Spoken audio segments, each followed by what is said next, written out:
In patch 1.6, transformative reactions such as Overload, Superconduct, and Swirl received significant buffs. It is clear Venti now benefits more from Elemental Mastery than other stats. In this video, I will test and model different gear sets to determine the optimal combination of stats for him. I equipped various gear sets on Venti, incrementally trading attack and crit stats for Elemental Mastery, then observed individual damage instances on the enemy. For example, Venti's Elemental skill, which hits for 5000 and crits for 13000 in a full crit build, gets entered into the spreadsheet on the next page, right here. In this model, we assume Venti comes onto the field just once to use his Elemental skill and Elemental burst. We know his burst produces 20 ticks of Anemo damage and 16 ticks of infused element damage. As a refresher for swirl mechanics, each time a swirl occurs, it hits the primary target and all nearby targets. However, each target can receive at most 2 swirl hits at one time. Venti's burst therefore produces 7 swirls, which in a multi-target situation produces 14 instances of swirl damage per target. We apply the same logic to the swirl from the Elemental skill.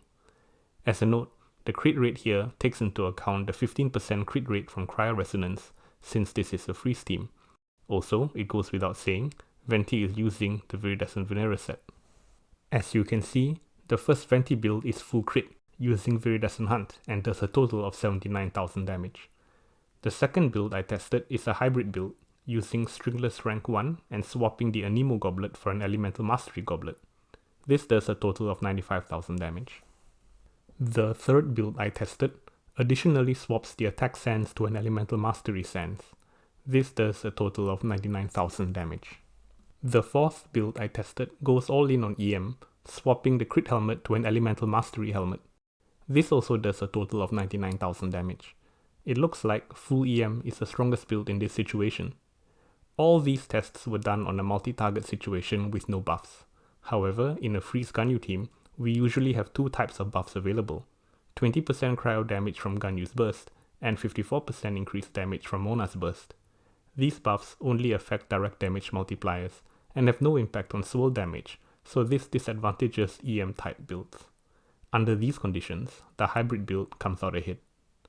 The last thing I did was model Venti's damage against a single target, a boss fight. This cuts the swirl damage done in half, since the 7 swirls from his burst will only trigger 7 instances of damage, rather than 14. In this case, the hybrid build with Attack Sands instead of EM Sands comes out ahead, which makes sense as this situation hinders the effectiveness of Swirl.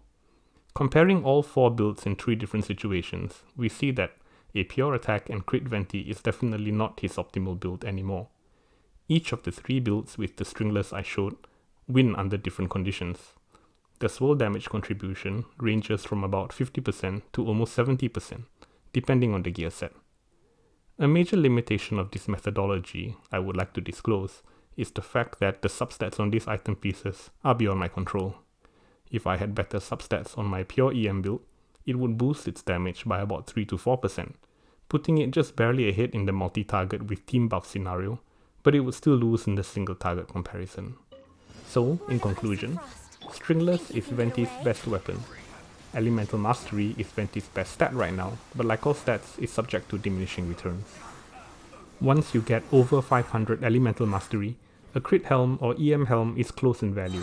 Just choose the one with better substats. Thanks for watching, and see you next time.